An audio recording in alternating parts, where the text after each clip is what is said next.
Metre جانا ہو تو عورتیں تیار نہیں ہوں گی پیدل جانے کی، اور گاؤں دیہات میں 5-5 کلومیٹر عورتیں چل رہی ہیں پیدل، اور جھنڈ کی جھنڈ جو ہے وہ آ رہی ہے، اور ان جلسوں میں باقاعدہ مغرب بعد یا عشاء بعد سے لے کر کے جب تک یہ پروگرام چلتا ہے اکثر عورتیں اور مرد حضرات بیٹھے رہتے ہیں. یہ بہت بڑی قربانی ہے. پھر آپ علماء کو دیکھیں، کوئی ممبئی سے آ رہا ہے، کوئی بنارس سے آ رہا ہے، کوئی بلرام پور سے آ رہا ہے. آسان نہیں آج کے دور میں سفر کرنا. میں بڑائی کے طور پہ نہیں، فخر کے طور پہ نہیں، اظہار حقیقت کے طور پہ آپ کو بتا رہا ہوں کہ 24 گھنٹے سے مجھے بستر کی نیند نصیب نہیں ہوئی. کل دوپہر میں مدرسے میں تھا، فلائٹ سے دلی گیا، ہریانہ میں پروگرام تھا کل رات میں، وہاں پر بھی بھاگم بھاگ پہنچا، رات میں پروگرام کیا، رات ہی میں پھر وہاں سے چل دیا. صبح 5 بجے کی فلائٹ لیٹ بھی ہو گئی.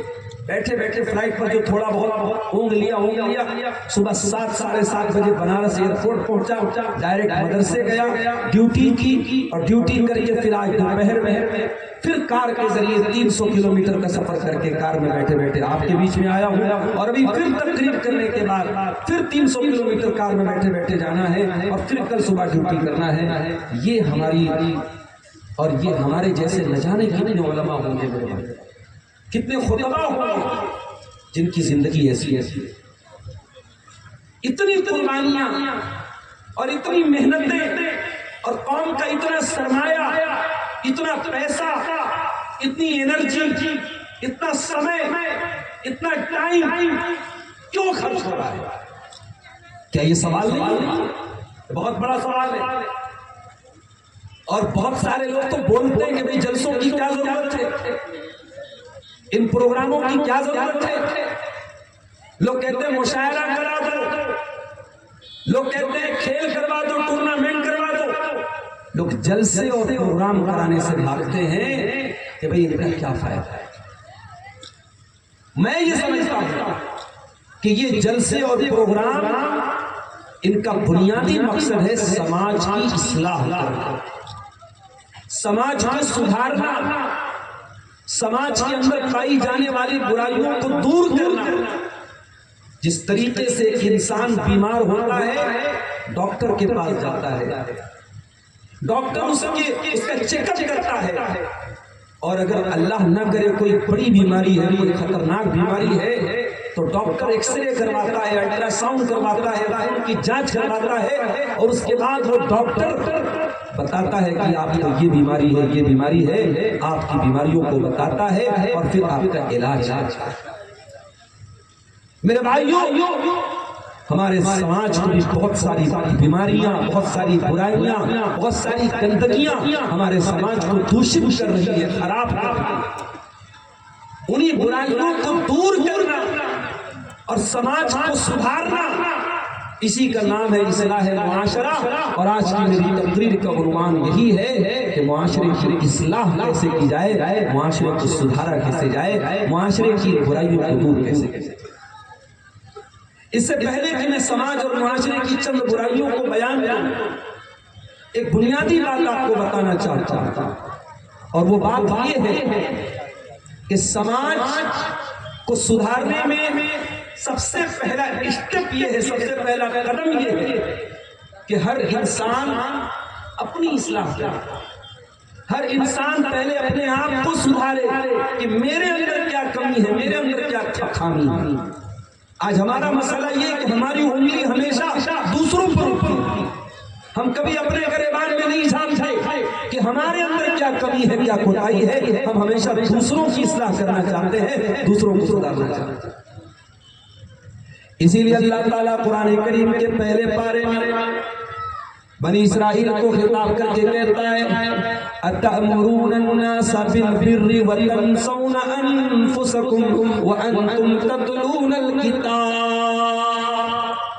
اے یہودیوں، تم لوگوں کو نیکی کا حکم دیتے ہو اور اپنے آپ کو بھول جاتے ہو. اتامرون الناس بالبر وتنسون انفسکم, تم دوسروں کو نیکی کا پاٹھ پڑھاتے ہو اور اپنے آپ کو بھول جاتے ہو. وانتم تتلون الکتاب, تم تو اللہ کی کتاب کو بھی پڑھتے ہو, تم تو تورات کو بھی پڑھتے ہو, تم ایسا کیوں کرتے ہو؟ افلا تعقلون, کیا تمہارے پاس عقل اور دماغ نہیں ہے؟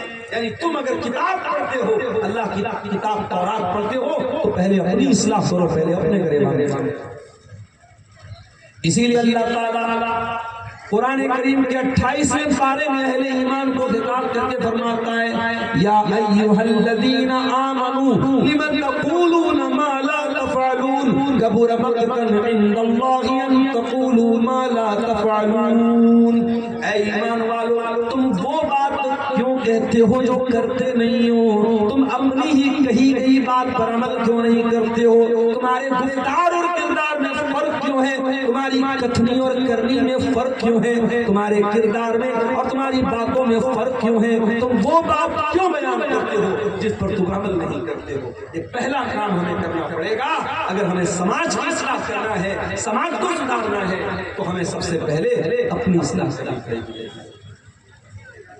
اللہ کے نبی کے ایک صحابی جن کا نام حنظلہ تھا, وہ ایک مرتبہ گھر سے باہر نکلے. راستے میں ان کی ملاقات حضرت ابو بکر صدیق سے ہوتی ہے. ابو بکر صدیق پوچھتے ہیں, حنظلہ کہاں جا رہے ہو؟ کہتے ہیں اللہ کے پیارے نبی کے پاس جا رہا ہوں. کہا کیوں جا رہے ہو, کیا مقصد ہے؟ کہا کہ ابو بکر صدیق, میں اللہ کے پیارے نبی سے ایک بات پوچھنے جا رہا ہوں. بات یہ ہے, جب ہم اللہ کے پیارے نبی کے پاس ہوتے ہیں اور اللہ کے پیارے نبی صلی اللہ علیہ وسلم کی باتوں کو سنتے ہیں, ایسا لگتا ہے کہ جنت کو اپنی آنکھوں سے دیکھ رہے ہیں, ایسا لگتا ہے کہ جہنم کو اپنی آنکھوں سے دیکھ رہے ہیں. جب ہم نبی کے پاس ہوتے ہیں تو جنت اور جہنم کو اپنی آنکھوں کے سامنے محسوس کرتے ہیں. لیکن جب بیوی بچوں کے پاس چلے جاتے ہیں, جب گھر چلے جاتے ہیں, جب اپنے دنیا کے کاموں میں چلے جاتے ہیں, اے ابو بکر صدیق, پھر دل کی وہ کیفیت باقی نہیں رہتی, پھر دل کی حالت بدل جاتی ہے. تو مجھے ایسا لگا کہ یہ تو منافق کی علامت ہے, یہ تو منافق کی پہچان ہے. میں ڈر گیا کہ کہیں میں منافق تو نہیں ہو گیا. میں یہی مسئلہ پوچھنے اللہ کے نبی کے پاس جا رہا ہوں کہ اے اللہ کے نبی کہیں حنظلہ منافق تو نہیں. ابو بکر صدیق کہنے لگے, اے حنظلہ, جو بات تم اپنے بارے میں محسوس کر رہے ہو, یہی بات تو میں بھی محسوس کرتا ہوں. چلو ہم دونوں اللہ کے نبی کے پاس چل کر یہ بات پوچھتے ہیں. بخاری کے الفاظ ہیں, مسلم کے الفاظ ہیں, یہ دونوں اللہ کے نبی کے پاس آتے ہیں اور یہی بات رکھتے ہیں, اے اللہ کے نبی, جب ہم آپ کی مجلس میں ہوتے ہیں, جب آپ کی باتوں کو سنتے ہیں, ایسا لگتا ہے کہ جنت اور جہنم کو اپنی آنکھوں سے دیکھ رہے ہیں. لیکن جب گھر جاتے ہیں, جب بیوی بچوں میں جاتے ہیں, اے اللہ کے پیارے نبی, پھر دل کی وہ کیفیت بدل جاتی ہے. ہمیں اس بات کا ڈر ہوا کہ کہیں یہ منافق کی علامت تو نہیں ہے, کہیں ہم منافق تو نہیں ہو گئے. اللہ کے پیارے نبی نے فرمایا, اے حنظلہ, تم منافق نہیں ہوئے ہو, تم یہ مت سمجھو کہ تم منافق ہو گئے ہو, ولیکن شیئا فشیئا.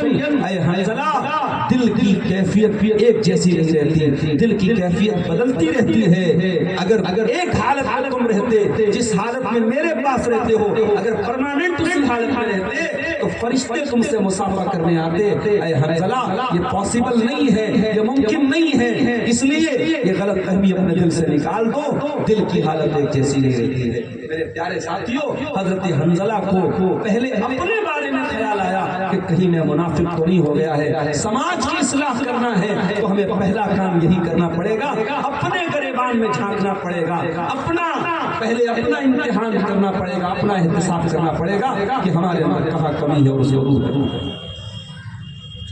ہم ڈاکٹر کے پاس جاتے ہیں, معاف کیجیے گا, مائک اچھا کام ہے, پتہ نہیں کیا یہ مائک گڑبڑ ہو, وہ مائک صحیح ہو, مائک کی آواز جو ہے نہیں اچھی.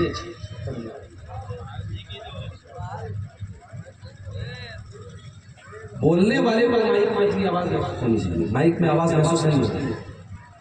ہو سکتا ہے سننے والوں کو ٹھیک لگ رہی ہو, بولنے والے کو اپنی آواز مائک میں محسوس ہونی چاہیے. بہرحال ڈاکٹر کے پاس ہم جاتے ہیں, اب مان لو ہمیں کوئی چھوٹی موٹی بیماری اور ساتھ میں اللہ نہ کرے کوئی بڑی بیماری، ڈاکٹر نے چیک اپ کیا اور اس نے دیکھا کہ صاحب ان کو سردی ہے، زکام ہے، بخار ہے، سر میں درد ہے، باڈی میں درد ہے، اور ساتھ میں ان کو ٹی بی ہے، ساتھ میں ان کو ڈائبٹیز ہے، ساتھ میں ان کو کینسر ہے، کوئی بڑی بیماری ہے، تو عقل مند ڈاکٹر ہوگا تو کیا کرے گا؟ پہلے سردی کی دوا دے گا، پہلے بخار کا علاج کرے گا، پہلے سر درد کا علاج کرے گا؟ نہیں، جو بیماری بڑی ہے، جو بیماری خطرناک ہے، اچھا ڈاکٹر اور معالج وہ ہے جو آپ کی بڑی بیماری کا علاج کرے گا۔ میرے پیارے ساتھیوں، سماج کے اندر سب سے بڑی بیماری کون سی ہے؟ کسی بھی سماج کے اندر سب سے بڑی برائی کیا ہے؟ آئیے قرآن کھولتے ہیں، حضرت لقمان اپنے بچے سے کہتے ہیں یا بنی لا تشرک باللہ، اے میرے بچے تو اللہ کے ساتھ شرک نہ کرنا، ان الشرک لظلم عظیم، شرک دنیا کا سب سے بڑا ظلم ہے، سب سے بڑا پاپ ہے، دھرتی کے اوپر، اللہ کی زمین کے اوپر سب سے بڑا گناہ یہ ہے کہ اللہ کے ساتھ کسی کو شریک کیا جائے، اللہ کی عبادت میں کسی کو شریک کیا جائے، شرک کیا جائے، اس سے بڑا گناہ۔ اس لیے اگر سماج کو سدھارنا ہے، سماج کی اصلاح کرنا ہے، سماج کو صحیح راستہ دکھانا ہے، تو سب سے پہلے توحید کو پھیلانا ہوگا اور شرک کو روکنا ہوگا، شرک سے لوگوں کو باخبر کرنا ہوگا، شرک سے لوگوں کو منع کرنا ہوگا۔ اسی لیے جتنے نبی دنیا میں آئے، وَلَقَدْ بَعَثْنَا فِي كُلِّ أُمَّةٍ رَسُولًا أَنِ اعْبُدُوا اللَّهَ وَاجْتَنِبُوا الطَّاغُوتَ، جتنے نبی دنیا میں آئے، ہر نبی نے اپنی امت کو سب سے پہلا پیغام یہی دیا، سب سے پہلا میسج یہی دیا، سب سے پہلا سندیش یہی دیا، ایک اللہ کی عبادت کرو اور اس کی عبادت میں کسی اور کو تم شریک مت کرو۔ سارے نبیوں نے توحید کی دعوت دی اور شرک سے روکا، اور اس کی وجہ یہ ہے کہ اللہ تبارک و تعالیٰ کے یہاں شرک ایک ایسا گناہ ہے جو معافی کے قابل نہیں، معافی نہیں ہے، اس گناہ کی معافی۔ اللہ قرآن میں سورہ انعام کے اندر 18 نبیوں کا ذکر کرنے کے بعد فرماتا ہے وَلَوْ أَشْرَكُوا لَحَبِطَ عَنْهُمْ مَا كَانُوا يَعْمَلُونَ، ہمارے ان 18 نبیوں نے بھی اگر شرک کیا ہوتا، اللہ کے ساتھ انہوں نے کسی اور کو شریک کیا ہوتا، ان کی کوئی نیکی اللہ کی قبول نہ ہوتی، ان کی تمام نیکی برباد ہو جاتی۔ سورہ زمر کے اندر اللہ تعالیٰ اپنے آخری نبی سے فرماتا ہے وَلَقَدْ أُوحِيَ إِلَيْكَ وَإِلَى الَّذِينَ مِن قَبْلِكَ لَئِنْ أَشْرَكْتَ لَيَحْبَطَنَّ عَمَلُكَ وَلَتَكُونَنَّ مِنَ الْخَاسِرِينَ، اے میرے نبی اگر آپ نے بھی شرک کر لیا تو آپ کی تمام نیکیاں برباد ہو جائیں۔ اس ملک میں کروڑوں لوگ گائے کی عبادت کرتے ہیں، ندی کی عبادت کرتے ہیں، سانپ کی عبادت کرتے ہیں، چوہے اور بندر اور سور کی عبادت کرتے ہیں، شرمگاہ کی عبادت کرتے ہیں۔ اتنے طریقے کا شرک ہو رہا ہے اس ملک میں، اس دیش میں، اور آپ کے بہت سارے مسلمان بھائی جو توحید سے ناواقف، جن کو پٹی پڑھائی گئی، اولیاء کرام کی محبت کے نام پہ اولیاء کی قبروں پہ جا کے سجدہ کر رہے ہیں، اولیاء کرام کے آگے جا کے ہاتھ پھیلا رہے ہیں۔ کتنی طریقے کا شرک ہمارے آس پاس میں ہو رہا ہے۔ اگر شرک کی اتنی ویرائٹی کے بیچ میں اگر اللہ تعالیٰ نے ہمیں اور آپ کو توحید پر رکھا ہے میرے پیارے ساتھیوں، یہ اللہ کی بہت بڑی نعمت ہے، اس نعمت کی قدر کرو۔ اسی لیے اللہ تعالیٰ قرآن کریم میں فرماتا ہے جب جنتی جنت میں جائیں گے تو جنتی کہیں گے وَقَالُوا الْحَمْدُ لِلَّهِ الَّذِي هَدَانَا لِهَذَا وَمَا كُنَّا لِنَهْتَدِيَ لَوْلَا أَنْ هَدَانَا اللَّهُ، اے اللہ تیرا کرم، تیرا شکر ہے کہ تو نے ہم کو توحید والا بنایا، تو نے ہدایت کا راستہ ہم کو دیا، اے اللہ اگر تو نے ہدایت نہ دی ہوتی تو ہم بھی گمراہ ہو جاتے۔ شرک کے اس ماحول میں، اس کفرستان میں، اس شرک کے گڑھ میں اللہ تبارک و تعالیٰ نے اگر آپ کو لا الہ الا اللہ پر قائم رکھا ہے تو دعا کیجیے میرے بھائیوں، اسی لا الہ الا اللہ پر اللہ تعالیٰ آپ کو مرنے کی بھی توفیق عطا۔ اسی لیے اللہ تعالیٰ قرآن کریم میں ہمیں حکم دیتا ہے وَلَا تَمُوتُنَّ إِلَّا وَأَنْتُمْ مُسْلِمُونَ، اے مسلمانوں تمہیں موت نہ آئے مگر اسلام کی حالت میں، تم مرو تو اسلام کی حالت میں مرو، مرتے دم تک اپنے اسلام کی حفاظت کرو، اپنی توحید کی حفاظت کرو۔ وہ میری پیاری ماں بہن، آپ سے بھی کہنا چاہتا ہوں اس توحید کو کبھی ہلکے میں نہ لینا، اس شرک کو کبھی ہلکے میں نہ لینا، کسی کے پیار اور محبت کے نام پر اللہ کی توحید کے ساتھ کبھی سمجھوتا نہ کرنا میری بہنوں۔ آج افسوس ہوتا ہے جب جھارکھنڈ کے رانچی کی ایک مسلمان لڑکی جس کا نام نصرت جہاں ہے، جو پانچوں ٹائم کی نمازی لڑکی، روزے دار لڑکی، علماء کا بیان سننے والی لڑکی، دیندار فیملی سے تعلق رکھنے والی لڑکی، فیس بک پر ایک لڑکے سے دوستی کر لیے، ایک غیر مسلم لڑکے سے محبت اس کو ہو جاتی ہے، پیار ہو جاتا ہے، اس غیر مسلم لڑکے کے ساتھ فیس بک کے اوپر جب اس کے تعلقات بڑھ جاتے ہیں تو نوبت یہاں تک پہنچتی ہے کہ اس لڑکے کے ساتھ بھاگ کر کے کورٹ میرج کرتی ہے، شادی کرتی ہے، اور اتنا ہی نہیں وہ لڑکی اسلام کو چھوڑ دیتی ہے، مرتد ہو جاتی ہے، اور نصرت جہاں سے وہ لڑکی نشا سنگھ بن جاتی ہے۔ یہ واقعات یہ بتا رہے ہیں کہ ہماری قوم کی بچیوں کو توحید کی اہمیت نہیں معلوم، ان کو ایمان کا مطلب نہیں پتا، ان کو اسلام کا مطلب نہیں پتا، ان کو یہ نہیں پتا کہ ایمان لانے کے بعد کوئی کفر کے راستے پہ چلا جائے تو یہ کتنا بڑا گھاٹے کا سودا ہے، یہ کتنا بڑا نقصان ہے۔ میرے پیارے ساتھیوں، آج آپ سدھارتھ نگر کے اس علاقے میں رہتے ہیں، ہو سکتا ہے کہ آپ کے پاس بہت زیادہ دھن دولت نہ ہو سکتا ہے کہ آپ کے پاس بہت عالی شان مکان نہ ہو سکتا ہے کہ آپ کے بینک میں بہت زیادہ پیسے نہ ہو، آپ کے پاس بہت اچھا لائف اسٹائل نہ ہو، لیکن میرے پیارے ساتھیوں بڑے یقین کے ساتھ یہ بات کہہ رہا ہوں، پورے اعتماد کے ساتھ، پورے بھروسے کے ساتھ یہ بات کہہ رہا ہوں، اگر آپ دنیا میں بہت پریشان ہیں، بہت غریب ہیں، بہت تکلیفوں میں، لیکن اللہ تعالیٰ کے اگر توحید کو لے کے چلے گئے، اگر ایمان کو بچا کے لے کے چلے گئے تو انشاءاللہ ہم کامیاب ہو جائیں گے، اور سب کچھ ہمارے پاس ہے، دھن دولت بھی ہے، زمین بھی ہے، جائیداد بھی ہے، سب کچھ لے کے چلے گئے اور ایمان کو بچا نہ سکے، توحید کو بچا نہ سکے، تو ہم سے بڑا خسارہ اٹھانے والا، ہم سے بڑا نقصان اٹھانے والا قیامت کے دن کوئی نہ ہوگا۔ ان الذين كفروا وماتوا وهم كفار فلن يقبل من احدهم ملء الارض ذهبا، جو لوگ توحید کے بغیر دنیا سے چلے جائیں گے، جو کفر کی حالت میں مر جائیں گے، جو اسلام کے بغیر دنیا سے جائیں گے، وہ زمین بھر کے سونا بھی لے کے آ جائیں، اللہ کے ہاں ان کا زمین بھر کے سونا بھی قبول نہیں کیا جائے گا۔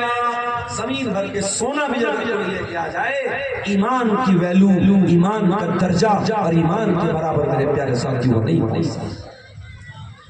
یہی وجہ ہے سمیہ رضی اللہ تعالیٰ عنہ شہید ہو گئی، بڑی بے دردی سے ان کو شہید کیا گیا، ان کے بدن سے کپڑے اتار لیے گئے، اپنے جوان بیٹے کے سامنے سمیہ شہید ہو جاتی ہے، مگر اپنی توحید کو چھوڑنا گوارا نہیں کرتی ہے۔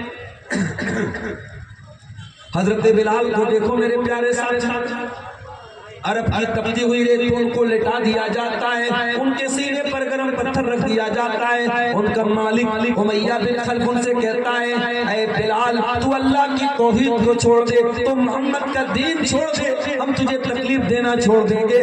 بلال سینے پر گرم پتھر رکھا ہوا ہے، بلال کی پیٹھ عرب کے تپتے ہوئے صحرا میں اس کی پیٹھ جھلس رہی ہے، مگر بلال کی زبان سے ایک ہی لفظ نکلتا ہے احد احد احد، میرا اللہ ایک ہے، میرا رب ایک ہے، میرا معبود ایک ہے، اس اللہ کی توحید کے ساتھ کوئی سمجھوتا نہیں کر سکتا، توحید کے ساتھ کوئی سمجھوتا نہیں۔ آج ہمارے یہاں کوئی گاؤں کا پردھان بن جائے، کوئی ایم ایل اے بن جائے، کوئی